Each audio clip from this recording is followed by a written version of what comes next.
The Kamala Harris campaign was really, it seems, best known for its celebrity endorsements. And now that she has lost the election, the celebrities are coming out in full force to tell you how they really feel about it. First up, we have Cardi B. Cardi B gave an interesting endorsement. She got up on stage. She couldn't read the teleprompter. She didn't really know what was going on. She couldn't do an impromptu speech, so she had to wait till a phone was handed to her. She read her speech, and she said that Kamala Harris told me to my face she was going to fix the economy by going after price gouging. So that's why I'm here endorsing her. Well, now that Kamala Harris is lost, here's what Cardi B has to say, and she has a filter on her face. That's fun. This is why some of y'all states be getting hurricanes.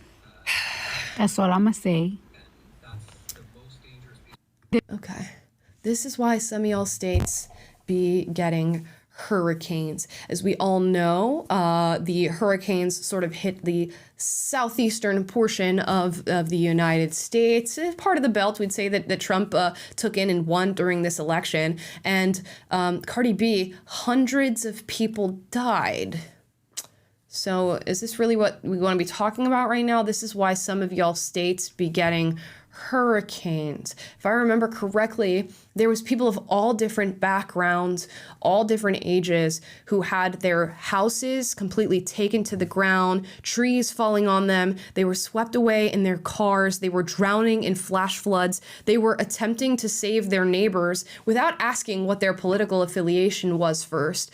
We had massive loss of just like wildlife, community loss, pillars of the community just completely taken out, community centers, schools, and in the wake of you losing a sudden like flash endorsement of Kamala Harris, to be honest, you say this is why certain states get hurricanes. Now, if you were thinking Cardi B is not the person that I go for particularly intelligent takes, you're right in thinking that, and you can remain consistent in that opinion of her, because that seems to be her take about this election. Yeah, and I mean, she didn't talk about climate change, which I guess is a more credible line of attack, but it seems like this is just, you're getting this out of some bad karma for supporting the wrong person who I deem to be immoral. But I'm old enough to remember back in 2005 or so when Hurricane Katrina hit, I believe it was, and the televangelist Pat Robertson went on TV and was like, this is the judgment of God on New Orleans for the sin that's going on. And of course it was like an outrageous statement, and the whole country was,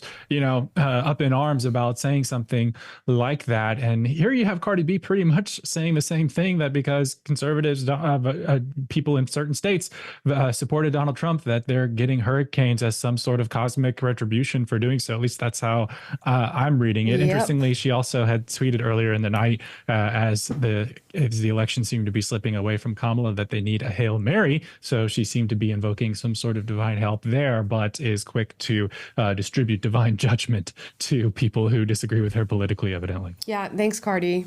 Appreciate it. Yeah, we can move on from her. There's nothing really to be gained from her commentary on this. Billie Eilish shares a new Instagram story following Donald Trump's win. It's a war on women.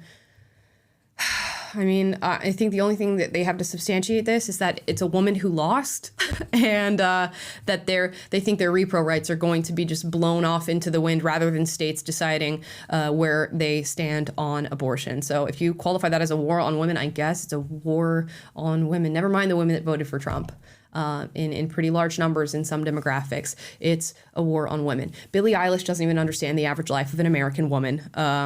So I don't even know how she would qualify what a war is on women. She gave some of the most lackluster endorsements of Kamala Harris I've seen in quite some time. And in comparison to every other celebrity that she trotted out on stage at her rallies, we watched as her and Phineas took to TikTok to tell people to vote for Kamala with the straightest, most despairing faces you've ever seen in your entire life. I don't think she was particularly enthusiastic about a Kamala Harris presidency. And if she wasn't good at acting it out in her endorsement. So that's Billie Eilish. On the other hand, we have Jack Antonoff. You'll know him as a singer-songwriter and producer. He works with the likes of Taylor Swift, Lana Del Rey, Lorde. He's been all over the place. He's married to Margaret Qualley, who was just featured in The Substance. She's a really well-known actress. He states here, To my people, we turn to each other at the best of times as we do at the worst times. Our community is alive because we lift and take care of each other. We are not moved by bullshit. When we're afraid, we lean on each other. Right now, we are going to do exactly that. We are going to be there for each other.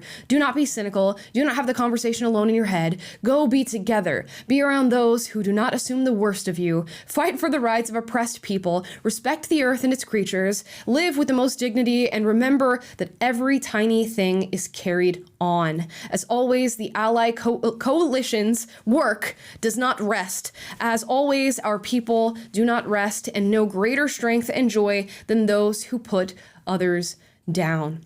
So it's very interesting that in one sentence he says, be around those who do not assume the worst of you. And then he goes on to assume the worst of every single person who voted for Donald Trump. Oh my gosh. It's so crazy. They accuse people of being racist, then they're racist in the accusation. They accuse people of being sexist, and then they say this is a war on women, effectively being sexist towards the women who voted for Donald Trump. They say, go be around people who do not assume the worst of you, and then they assume the worst of everybody who doesn't agree with them. And Jack Antonoff is no exception to that. Soy. Okay, next, LeBron James. LeBron James says he'll have to protect his daughter with Donald Trump winning the election. Meanwhile, Kamala Harris and the Democratic Party have endorsed have no issues with men competing in women's sports and can't even define what a woman is.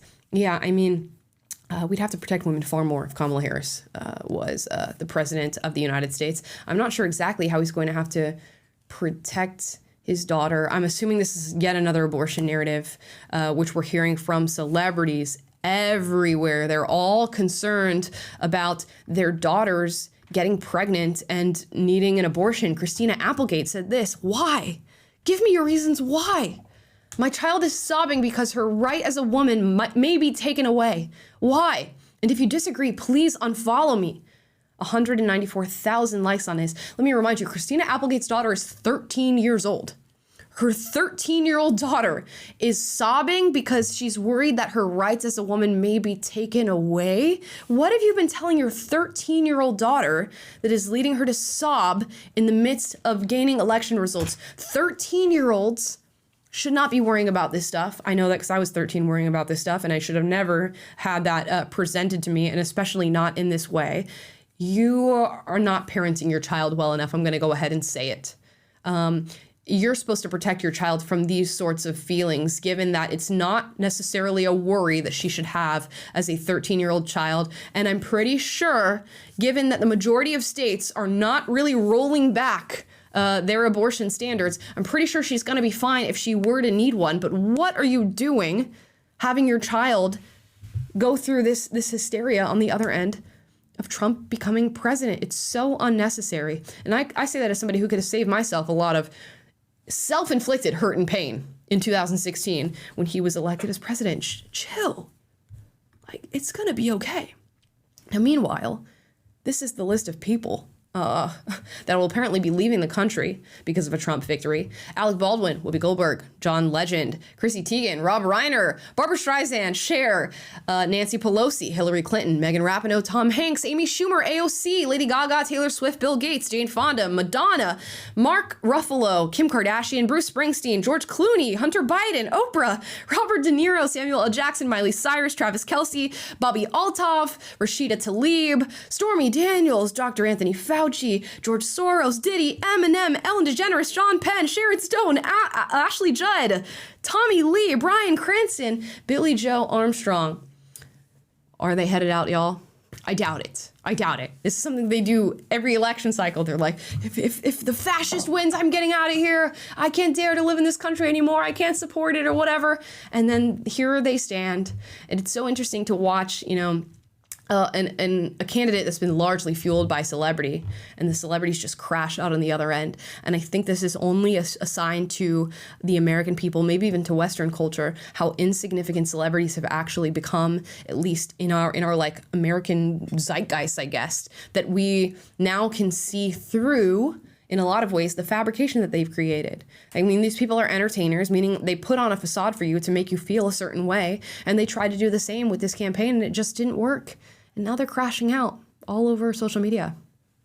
And this is why Trump winning the popular vote is so huge, because you had dozens and dozens, like every celebrity you could basically think of came out the woodwork to be supporting Kamala Harris. And the fact that Trump won the popular vote in the face of that just underscores the reality that they are out of touch. They are out of sync with the common American and their rejection of Kamala Harris is a repudiation of the American elite. So well done to them. Also, I see some people asking, are you sure that wasn't just the Diddy list that was written?